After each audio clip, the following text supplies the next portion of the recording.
ನಾಳೆ ಯುಗಾದಿ ಹಬ್ಬಕ್ಕೋಸ್ಕರ ಹೂವು ಹಣ್ಣು ಖರೀದಿಯಲ್ಲಿ ಜನ ಬ್ಯುಸಿ ಆಗಿದ್ದಾರೆ. ಹೂವು ಹಣ್ಣುಗಳ ಖರೀದಿ ಭರಾಟೆ ಕೂಡ ಜೋರಾಗಿರುತ್ತೆ ಹಬ್ಬಕ್ಕೋಸ್ಕರ ಅಂತ.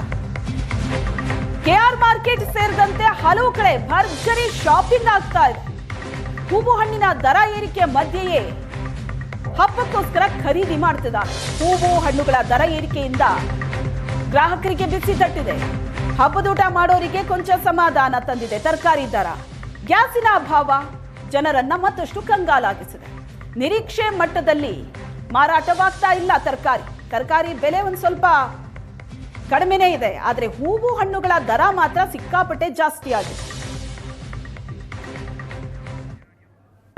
80 ರೂಪಾಯಿ ಅಂದರೆ ಮಾರ್ಕೊಂಡು ವ್ಯಾಪಾರ ಆಗುತ್ತೆ, ಇಲ್ಲ ಅಂದರೆ ಸಸ್ತಾ ಆದರೆ ಎಲ್ಲ ವೇಸ್ಟ್ ಆಗುತ್ತೆ. ಕಲರ್ ದಿಂಡೆಲ್ಲ 50-40 ಹಾಕಲೇಬೇಕು, ಎಲ್ಲ 30-25 ಕೇಳ್ತಾ ಇದ್ದಾರೆ. ಆದರೆ ಎಲ್ಲ ಲಾಸೇನೆ. ಏನು ಮಾಡ್ತೀರ ಹಬ್ಬ ಈ ವರ್ಷ? ಇದು ಏನು ಅಷ್ಟೊಂದೇನು ಆಗಲ್ರ ಇದು ವ್ಯಾಪಾರ. ನೋಡಬೇಕು, ಇವತ್ತು ಅಮಾವಾಸ್ಯೆ ಫುಲ್ಲು ಇದೆಯಲ್ವಾ, ಅದಕ್ಕೆ ವ್ಯಾಪಾರ. ನಾಳೆ ಆಗ್ಬೋದು ಅನಿಸುತ್ತೆ ಮೇಡಮ್.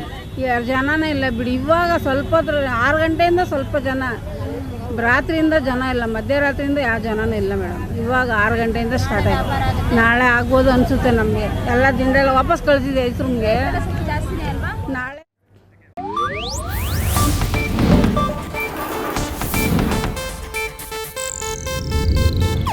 ಇದು ಏಷ್ಯಾನೆಟ್ ನ್ಯೂಸ್ ನೆಟ್ವರ್ಕ್ ಪ್ರಸ್ತುತಿ.